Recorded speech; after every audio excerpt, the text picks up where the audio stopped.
रत्नागिरी ही माझी नवरत्नांची खान, कलगी तुरान म्हण कला ही महान.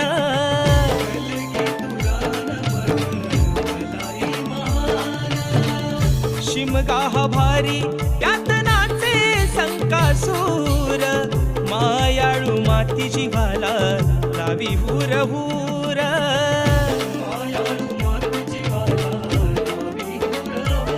खेड दापोली मंडणगड चिपळूण गुहागर संगमेश्वर,